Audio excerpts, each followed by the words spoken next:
That was just a little bit quicker than Martin. Just a quick tyre selection check for you. Everybody in the field has gone for the hard front, medium rear tyre, apart from the Hondas with Marc Marquez, Stefan Bradl, Taka Nakagami and Joan Mir. That quartet have gone for that soft rear tyre. Marquez and anyone's making the early grip advantage count as he's up there in 8th place. So we'll try and find out then what happened to the South African Brad Binder. We just saw it on the previous lap. Marc Bagnaia and Bezzecchi picked up their speed going from 131. It was just too hot for Binder to handle. Turn 14. There it is, into turn 14. The yellows briefly came out in the fourth sector just before we went into that replay to show you what happened with the Emilia Romagna and Brad Binder crashing out of the race. So any hopes of a KTM podium now once again rest on the shoulders of Daniel Pedrosa, who is matching the race leaders for pace, but he's 2 seconds off the back of the leading trio. You do think that any glimmer of hope, a small glimmer of hope that Binder had of winning the World Championship this year for KTM, that has just gone with that crash in Misano. We do see 8 races left. Lights out and we are going. San Marino is a superb launch from that 10th MotoGP pole from Jorge Martin. He leads the way, just as he did in the sprint yesterday. Marco Bezzecchi's got away well too. Bagnaia, they're going to go start. Pedrosa has a moment there on the rear as he squeezed the power on towards turn 2. He was briefly in 3rd place, but Pedrosa back in P4 where he started. Pedrosa had a fantastic start. I thought he was going to hands up there through turn 2, but he is back into 4th place where he finished the sprint yesterday. That looks like Brad Binder siding through the inside of Maverick Vinales. Binder hasn't fallen short where he did yesterday by getting a full start. He's away well this time, straight up into 5th. He barred his way through the pack yesterday, didn't they? Picked their way through the players that went on 3 races. Could barely find out. Coming on Frankfurt and Pecco Bagnaia got the bright yellow Ducati out there today because the vision not really easy, is it? As they picked their way through. Martin leads, Bagnaia then in 2nd place. We're right on board with the world champion, through to Monte for the first time. Then second in 3rd place, Marc Marquez. He's already up into 8th spot on the factory Honda. Really good start from the over there. He's up 3 into 7th place, just ahead of the Marquez brothers. Emilia Romagna, he's 10th. He's lost 4 places off the line, so 4 starts with 2 factory brothers. Emilia Romagna has actually dropped behind Luca Marini now into 11th. Yeah, Vinales finished the sprint yesterday in a disappointing 6th place. That's where he finds himself early on here then in this 27-lap race. But looking back briefly to Pecco Bagnaia, now looking forward from Bagnaia's Ducati towards your race leader. Martin then attacking into the Misano corner. Here comes Bagnaia. That was going to be a real daring move. You don't see many moves still coming through that final corner. He just showed Martin his front wheel there, didn't he? Martin is there that leads at the end of the first lap. Bagnaia second, Bezzecchi 3rd, Pedrosa 4th, Binder 11th first, that was a bit. He's having a little dip as well into turn 2. Bagnaia very keen to get on with this early on, isn't he? He is all over the back of Jorge Martin like a rat. He now closes in into turn 4, but Bagnaia, we know, he's so good on the brakes, and he carries a tighter line there than Martin, who goes slightly wide into 4 and 5. Martin really backing up the world champion early on. Stunning onboard footage this, isn't it, between Martin and Bagnaia. They power down and they'll just click 6th gear briefly on that Red Bull bridge. You can just see there, I was just about to say, Brad Binder's got to find a way through Daniel Pedrosa because that top 3 are breaking away. He had to make that move pretty quickly, did Binder, and he found a way through on the KTM wildcard. So Binder then up into 3rd spot. It's Oliveira and Vinales side by side going into turn number 10. They're looking pretty good back in the 6th place. It looks like Vinales has mishandled that one for now. He's still in 6th place. Bezzecchi now close to Bagnaia, and Bagnaia is to Martin. We saw them almost going side by side in 4 and 5. But Bagnaia now settling into 2nd place. Crucial moment, a crucial move by Brad Binder in these early stages to get ahead of Daniel Pedrosa, and you can quickly see how he's put some space between himself and his teammate, and he's closing in on the back of this leading trio. Yeah, as soon as Binder got through on Pedrosa, he's gapped him by 7/10 of a second already in the first 3 splits on this 2nd lap. They'll come through the final corner then on this lap 2 of 27. It will be Martin who will have the advantage, closely pursued by Bagnaia and Bezzecchi. Binder has set the fastest lap of the race so far, having dispensed on Pedrosa and leading down to the 132 to 132.324. That was just a little bit quicker than Martin. Just a quick tyre selection check for you. Everybody in the field has gone for the hard front, medium rear tyre, apart from the Hondas with Marc Marquez, Stefan Bradl, Taka Nakagami and Joan Mir. That quartet have gone for that soft rear tyre. Marquez and anyone's making the early grip advantage count as he's up there in 8th place. Yeah, a really good start to the Grand Prix for Marc Marquez, who did launch himself up the order early in the race in Catalonia, only to slip back as the race unfolded. And the match doesn't repeat itself here once again. Right pressure. Pecco Bagnaia was certainly not allowing Jorge Martin to get away as he did early on in the sprint yesterday, and that will be the adrenaline rush that Bagnaia needs to try and keep himself as close to the front of this race as possible. As soon as he's got Jorge Martin right ahead of him, that will just keep him dialed in, just keep the adrenaline pumping, because the longer this race goes on, the more of a physical challenge it's going to be for Bagnaia, particularly if Martin starts to ease clear. Well, over one lap on soft tyres, Martin was dynamite. He was absolutely untouchable in the third and fourth sectors. But Marc Marquez said the sprint against over 13 laps, it was actually the first two sectors where Martin on the race runs had the superior pace. He wasn't out there, was he, better second one? In fact, he was nursing that left-hand injury, which was really hindering him on those aggressive change direction in that first sector, particularly here when you go right into turn one, then immediately an aggressive change direction, you bank your left now through turn two, and there's another aggressive flick to the right. This is where Bezzecchi was really suffering yesterday, just to manhandle that GP22 around in that battle against Martin. Fascinating early battle then between these three Ducatis, and you see Bagnaia once again able to carry that tighter line through turn four. Martin then has the better look at five, we now ride through six with Jorge Martin, the pole man, looking back at Bagnaia. Bezzecchi, the fastest rider on track. He set the fastest lap last time around at 1:32.205, but very little to choose between our leading four, with Brad Binder matching the Ducatis ahead of him, but still 8/10 of a second off the back of Bezzecchi in third. Nearly 80,000 fans here today, already loving this action, aren't they? As the two Italians, Bagnaia and Bezzecchi, maintain this early pressure on the poleman Jorge Martin, who led every corner of yesterday's 13-lap sprint. He's been in that very same position so far early on in this Grand Prix. Through the fast right-handers now, breathtaking, that six-gear Cabone corner. One of the spectacular corners on the Grand Prix calendar there. At the moment, he's trying to hone in on this top three. It's Brad Binder, out of picture as they go through the first gear, turn 14 on this fourth lap. Just have a quick check on Binder. He's 7/10 of a second behind Bezzecchi, so he's found a couple of tenths actually to the Emilia Romagna rider on this fourth lap. Although, to be fair, he did lose a lot of that in the first sector, so it's kind of restored Binder to where he was when the lap began. Martin does set the fastest lap of the race on 1:32.0 as he opts the pace. Personal best for each of the leading five last time round, including Danny Pedrosa, who does a 1:32.2. He's starting to pull clear of Marc Marquez, who got quicker as the sprint went on yesterday, but at the moment he doesn't have an answer for the two KTMs ahead of him. Disappointing this, isn't it, to say the least, from Vinales, who's had four MotoGP poles here in Misano. He made his brilliant debut in a private test exactly 2 years ago. He had big hopes, particularly after his two podiums in the sprint and the Grand Prix in Barcelona last weekend, but he just has not had the front-running pace, and that's how it's going so far this Sunday for Vinales. Still there in sixth place, just resisting from Miguel Oliveira on the year on the crew behind him as Bezzecchi goes in wide. He goes in really, really wide. That's going to drop him back into the clutches of Binder, and of course costing time to Bagnaia directly ahead of him. He was able to regroup, but just running slightly offline there, Bezzecchi has cost him half a dozen bike lengths to Bagnaia at least. Saw him making mistakes in the sprint yesterday, so he's trying to keep up with the leader, Jorge Martin, so he's hoping that that's not going to be a history repeating itself for him. He's quickly closed back up again through the right-handers of 11, 12, 13 and 14, so he didn't in the end cost Bezzecchi that much time. The ride on board then with Jorge Martin. This will be completing lap 5 of 27. You'd imagine Jorge Martin, if he's comfortable running this pace at the front, we're thinking, I'm just going to keep this up, keep the relentless pace up as much as I can, and ask the question of the two riding wounded behind him. Can Bagnaia and Bezzecchi last this pace for the full 27 laps? Because there's nothing wrong with Bagnaia's pace at the moment. Yeah, those big questions that Martin's posing are being answered emphatically, aren't they, by the world champion. Bagnaia now the fastest rider on circuit here in Misano.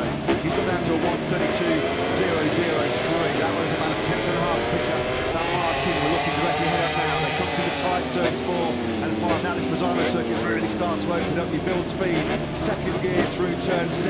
Bagnaia crashed out the lead there nearly 2 or 3 years ago. Bizarrely blamed a tear-off, which gifted Marc Marquez victory. Coming from a long way back though is Marco Bezzecchi into Quercia corner. Bezzecchi goes through. Well, he put that mistake at turn 10 behind him on the previous lap. Very, very quickly, Marco Bezzecchi. He then hits second place. Beautiful move that from Bezzecchi, although he's running hot again for the second lap in a row into Tramonto. So all that hard work that he did, he put us a brilliant move on the brakes into Quercia. He's now going to make that move all over again. Kicking himself inside that helmet right now, Marco Bezzecchi, because it was a beautiful move to get into that second place. Pecco Bagnaia on the brakes in the turn number 8. Not an easy place to overtake there. So easy for just winning up a little bit hard. An awful lot 2 corners later. Although he's immediately, once again, got straight back onto the rear tyre of Bagnaia. Through turn 15 we go then. We're looking now directly towards Bagnaia in that very distinctive bright yellow one-off home race Ducati livery. The boss looks on. He'll be liking what he sees so far. Bagnaia and Bezzecchi still in those podium places. Martin finds another PB lap in the Grand Prix. 1:32, 1:45, 3:10 he took out of Bagnaia on that last circuit. Fastest rider on circuit though is the rider in 4th. Brad Binder sets his personal best of 1:32.050. The battle between Bagnaia and Bezzecchi was not only played to the hands of Martin, but also crossed into the hands of Binder, who will close in on that leading trio. There he is on the 33 now coming through your picture. Fastest rider on circuit, just a second off the lead then.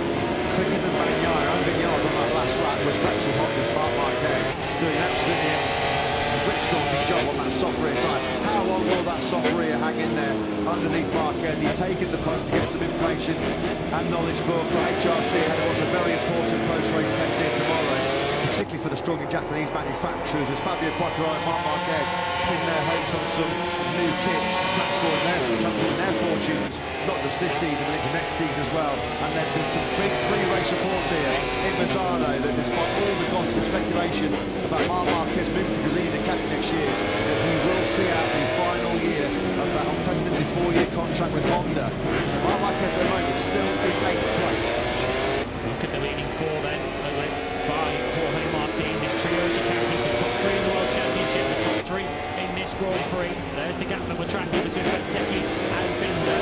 Not getting any closer really on this lap at this stage to the top 3. Here he is on the 33. You can see that the pace has been raised up a notch by the riders up ahead. Martin set the fastest time of the Grand Prix, immediately bettered by Bagnaia. Fair play to Bagnaia and Bezzecchi, because at this stage of the race, they have got the speed, they can go with Martin. Martin is trying to force issue here, just to try and tire and fatigue out the 2 injured Italians behind him. But every time he pushes, there's a response coming immediately behind him. There we go, then back to Marquez on the 93 lengths longer. He is on that Michelin soft rear tyre with still 20 laps to go. Everybody around him on the hard front medium rear tyre. You just wonder whether durability and endurance issues make the tell Marquez hopes of a rare bid into a top 10 this year, but at the moment he's doing another rousing job in there in 8th place. The next best Honda, you've got to go all the way back down to Tranmere, who is, or Stefan Bard actually, the test rider, who was in 20th place. Talk about all the contrast from one Sunday to the next for Emilia Romagna. He's down in 13th place at the moment. A shocking accident so far for the factory of Tony Man, who didn't get the start. Lost places on that first lap from the second row of the grid. He's forgetting he started 6th in this race. Emilia Romagna is in 13th. He's in a battle with the 2 Frenchmen. Joan Zarco ahead of him in 12th, and Fabio Quartararo just behind him in 14th. This is Quartararo's problem. He's probably got the better speed on Emilia Romagna on the improving ahead of him, but he just can't find a way through. Here's a replay then of Emilia Romagna's one start, it looks like. We're on board with the double Catalunya winner last weekend. Not going to play well, that's all good on that RSGP. Immediately swallowed up. Oh, Brad Binder's crashed out. Brad Binder is coming from our screen. We're looking at this replay. Brad Binder has crashed out of 4th place. That was the big rear tyre slide. And Danny Pedrosa has checked up the field behind him. He made a really good start, hadn't he? We still look at these replays, and there's contact there between Bagnaia and Bezzecchi, but Brad Binder has crashed out of 4th place. Jack Miller's going to track this warning, so we'll try and find out then what happened to the South African Brad Binder. We just saw, didn't we, on the previous lap, Martin, Bagnaia and Bezzecchi picked up their speed, going from 131, it was just too hot for Binder to handle. Turn 14, there it is, into turn 14. The yellows briefly came out in the 4th sector just before we into that replay to show you what happened with Emilia Romagna and Brad Binder crashing out of the race. So any hopes of a KTM podium now once again rest on the shoulders of Danny Pedrosa, who is matching the race leaders for pace, but he's 2 seconds off the back of the leading trio. You do think that any glimmer of hope, a small glimmer of hope that Binder had of winning the World Championship this year for KTM, that has just gone with that crash in Misano. We do see 8 races left as Martin goes well wide through Misano. He didn't care about track this morning, but Binder was already 96 points behind Bagnaia coming into this Misano Grand Prix. It's going to be well over 100 unless something happens to Pecco Bagnaia later on here. So Brad Binder then, surely that's his time aspirations completely extinguished. So before we saw that Binder incident, you had some observations and some thoughts from you. What I believe I'm seeing is, on the honest, I didn't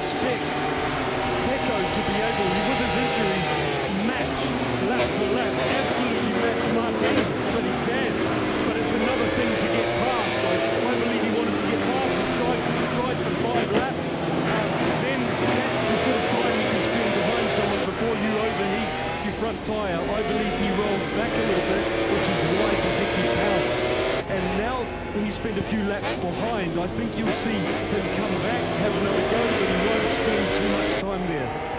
Yeah, thanks for that, Simon. The pace is slacking off here. One man who's really upping his speed is Pedrosa in fourth place. He's just on a PB lap. He's in the 131s. 131.937. That was 3 or 4 tenths quicker than anybody directly on circuit. Yellow flags. Yeah, About KTM's 6 to 1. Because it was Jack Miller and Michele Pirro who were plummeting down the order. They were running together in 14th, 15th and 16th, and there you can see both bikes there on the outside in turn 4. That was where Jack Miller crashed out here last year. He's gone down with Michele Pirro, so both of the factory KTM's down on consecutive laps. Yeah, caught with that as well was Fabio Giovinazzi, wasn't he? We just caught the back end of that. It looked like maybe Miller was ahead of Pirro on circuit. We won't of course blame until we've seen the full into that one. What is not up for dispute is that both of them are out this Grand Prix. Bit of a disastrous day for KTM to say the least. Upholding error now is the wild card. The old warhorse himself, Dani Pedrosa, in 4th place. He was always a genius, wasn't he? Rear tyre management, helped by his lightweight and his silky smooth riding style, not overstretching the tyre. Again, Pedrosa keeps himself in those 131s. The gap between Pedrosa and Bezzecchi down to 1.3 seconds. Surely not.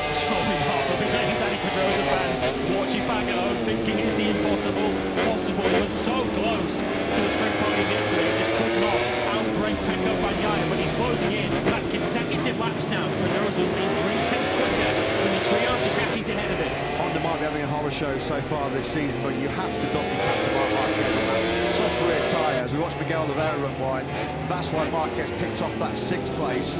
Marquez is running a pretty lonely at the moment. Yellow flags are out again in the first sector. That's still the third operation following Miller Pirro. So now Mir's gone down. Tran Mir has crashed yet again. His woeful 2023. We keep saying it can't get any worse, and as soon as you say that, it does.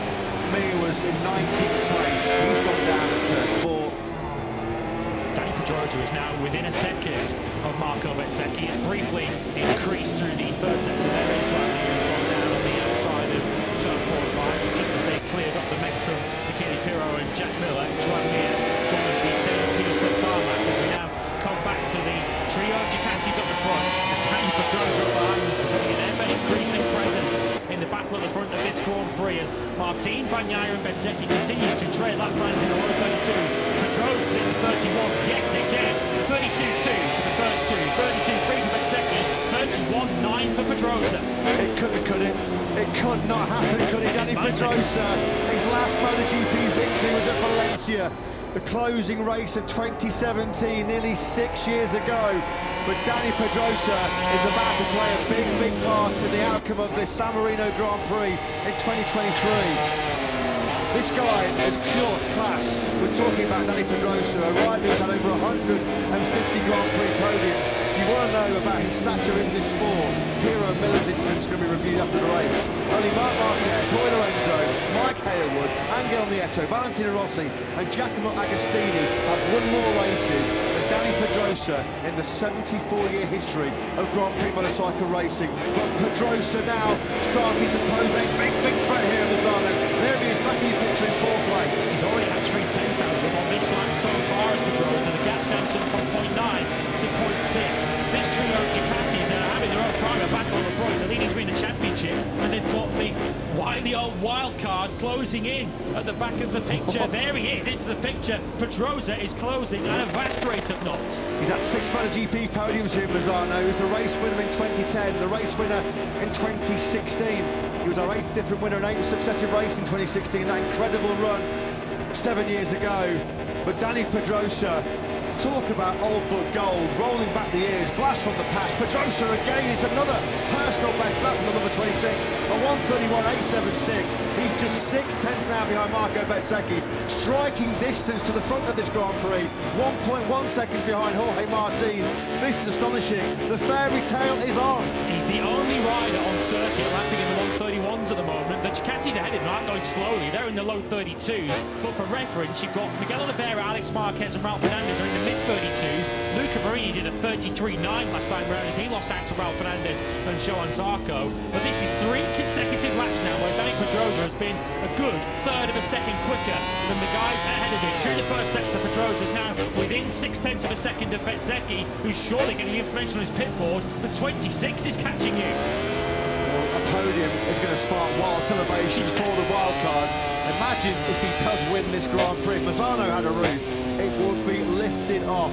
Astonishing performances by Dani Pedrosa. He did say there in the sprint yesterday that when he was in that podium battle, he was a bit ring rusty. This is only his 3rd Grand Prix in the last 5 years since he retired from full-time racing at the end of 2018. He just didn't feel like he was razor sharp on the brakes to attack Pecco Bagnaia, of course, wary as well that he didn't want to do anything that was going to jeopardise the World Champions hopes for the sprint podium. But this is a different game. Overall injuries for Marco Bezzecchi this weekend. So for him to walk out of Misano with 2 second places, brilliant job by him as well. Let's have a look at the gap between Bagnaia and Pedrosa. It comes down in the second sector. That's where Pedrosa could claw back the time, but once again in sector 3, using all of his knowledge and expertise of this Misano circuit. He's done 1,000 laps around here, Andy Bagnaia. He's able to stretch away from Pedrosa in that 3rd split. 1:32.1 for Bagnaia last time around, so he was a couple of tenths quicker than Pedrosa last time around. That battle further back involving the RNF Aprilias and Marc Marquez actually stretches back further than that. Luca Marini is closing them quickly down. He did a 32.1 last time around, as quick as the leaders are going. Marini might well have a say in that battle for 7th, 8th and 9th place. Alex Marquez runs 10th at the moment. He's got Aleix Espargaro and Johan Zarco right behind him, with Fabio Quartararo having a poor lap last time around, which is probably top 10 to any hopes of him salvaging a top 10. It's a career best result coming in for Ralph Fernandez. You can see in the background there, he's about to attack Marc Marquez late on here. Marquez, as you'd expect, is running out of rear grip on that soft rear tyre because all of a sudden Ralph Fernandez and Luca Marini are right on his case. He looks like he might be a bit of a sitting duck here, Marquez. Just no edge grip, no grip to stop him going at the corners, no drive grip as well. Surely it's a matter of time before Ralph Fernandez and Marini find a way through on the 8 times world champion. Yeah, Marini's especially the rider with the late race pace here. I think he might make good work of the pair of these up ahead of him. Of course, we're in the sector of black where Marini will have that extensive knowledge and ability to put that Ducati exactly where he wants it into turn 14. Then when they come across the line, then there will be just a couple of laps to go as we watch the 93 leading the 25, leading the 10. Up behind them is Alex Marquez. You can see it in the background on the iconic Cassini tribute livery. He's got Aleix Espargaro for company. That's the battle for the final place in the top 10. Pedrosa back in the 131s late on here. A 131.999 from Pedrosa means he's just 0.2 of a second behind Pecco Bagnaia with 2 to go here at Misano. We're following the battle with Marquez, Ralph Fernandez and Marini.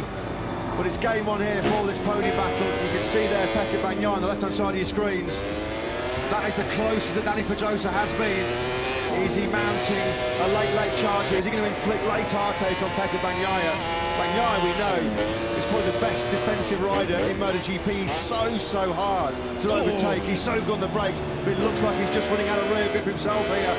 This is the gap then. Bagnaia's being told that there's nothing between him now and Dani Pedrosa.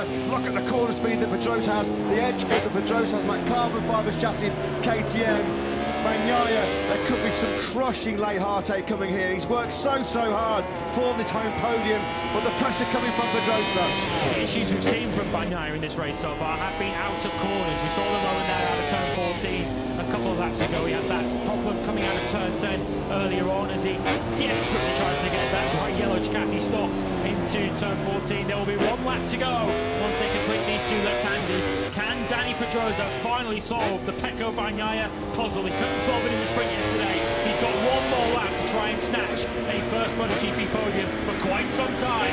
4.2 kilometres then stand between Pecco Bagnaia and a superhuman effort to take a home podium here, and Dani Pedrosa completing a fairy tale for the factory KTM team. They come through turn 3 then. Pedrosa still not close enough. This is one of the overtaking hotspots gone into turn 4 into Rio. So now it's all about using that superior edge grip that he has to try and just closed in on Bagnaia. Out of turn 6 they come, and Pedrosa going to be nowhere near enough to attack him on the brakes into turn 8 as well. As predicted, Luca Marini has made his way past both Rafa Mendes and Marc Marquez, so Marini now up into 7th place, although just as I say that, he's lost 1 places back again. No problems really on the plate of Jorge Martin right now, although his lead has come down to 1.4 seconds. The focus is all on this battle. Bagnaia versus Pedrosa. Pedrosa really needs a good run here through 11, 12 and 13 to be closer to 14, but I'm not sure he is close enough. Pecco Bagnaia is the footballer coming to park in the bus, isn't he? 11 men behind the ball. He defends so brilliantly. He did it in the sprint yesterday against Pedrosa. He did it 8 days ago in the sprint against Marquez. It looks like he is going to hang on to a really, really hard-fought, hard-earned podium here to limit the damage and turn the championship. He is going to hold up Dani Pedrosa, who's throwing everything at him. But here comes Jorge Martin out of the final corner. Martin is the Misano maestro in MotoGP. He completes the dream double victory. He won the sprint yesterday from start to finish. He wins the Grand Prix today from start to finish. Jorge Martin then wins to close the gap to Pecco Bagnaia in the World Championship. Marco Bezzecchi, 2nd place for him.